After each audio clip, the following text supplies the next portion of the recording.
Hi guys, Salvahayo to everyone. I would like to talk about a little bit about keris. Okay. This keris, amazing keris, was gift from my brother Max from Holland, and quite old for the shape of the blade. There's a special way when you release the keris from the warankana. We should hold like this and pull out. Try to don't touch on the warank, so don't damage the wakinkan or the black oxidation. Okay, so keris for combat used to be more straight. There's not a really fixed rule, sometimes a little bit curved in, little bit, because this main stab and the propulses enter here, like this. This one is for combat for sure, and sure the waves can ruin when we try to stab on a bus. Another thing that's very interesting, if the Indonesian want to do a cutting edge like this bowl I made, it's really sharp, and the blade itself is very plain. So, sorry. It's quite sharp. It's really sharp. So, but it's different from a keris, because this is a cutting tool for tutuhan, to cutting out the branches. Okay. Another question. Another curiosity is when you hold the warank from this kind of blade, they do like this. Why? Because sometimes there is no glue. All times can be a small open here. So when I put in, maybe part of blade cut in my hand, so they hold like this. Very interesting. Talking about the keris, it's a stabbing weapon, because the power of life and death usually in stab action for until today. Here in Brazil we have any part of world I think, but they have in north and north there is lots of stabbing and machete fighting, and what happened is the guy can cut all and have to be solo after many points after, but they don't die. But one stab, just one stab can kill. He can even lose his arm but doesn't die. Can die, but usually not. But stabbing is really dangerous. Okay, but the layers of metal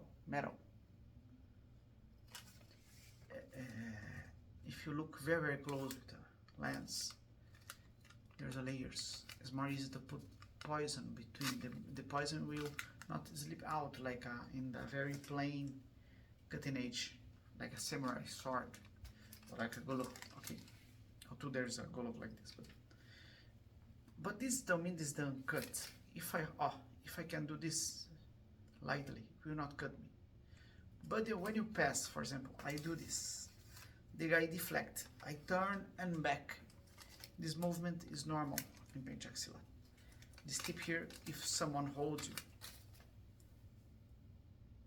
hold your hand, you turn and then make him release. And sure is made to stop his blade here also. But look, see? It's quite dangerous. Why? Why this cut like that? Because the layers of the Damascene blade acts like a serration action. Get it? So it's quite dangerous and cuts a lot. And sure, they realize that that's in the flesh, open and serrated, so hurts more. That's very interesting. And the layers can keep the poison in the tip, especially. So when the blade is made for killing, is heavy, is thick. Let's compare it. In Japanese, it's usually very thin like this. Can you see? It can even bend. Sure. It's possible to stab someone with this, but compare. I think it's possible to see. It's very heavy. Not very heavy, but I can maneuver very fast, but for fighting, for killing, it will not break easily because quite thick. It's very thin. This is just a talisman. Okay. So another question, another curiosity again. Mistake. The waranka is made of not very light wood.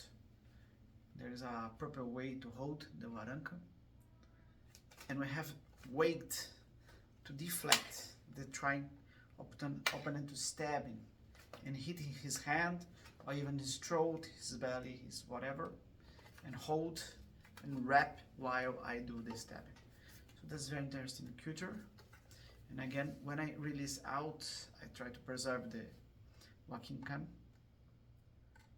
And also they do like this. Why? If there is negative energy behind you that used to be, and around your neck that also they used to be, the spirits or whatever. And also in Kung Tao or Kung Fu, we believe the spiritual world is linked with your head and your neck.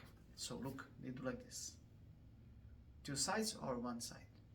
So I release out and do like that. In Brazil, I don't know if we have this custom in another places, but there's a funny custom that we throw a little bit salt to the left shoulder. So I think it's a very similar observation of evil spirits or black magic or whatever.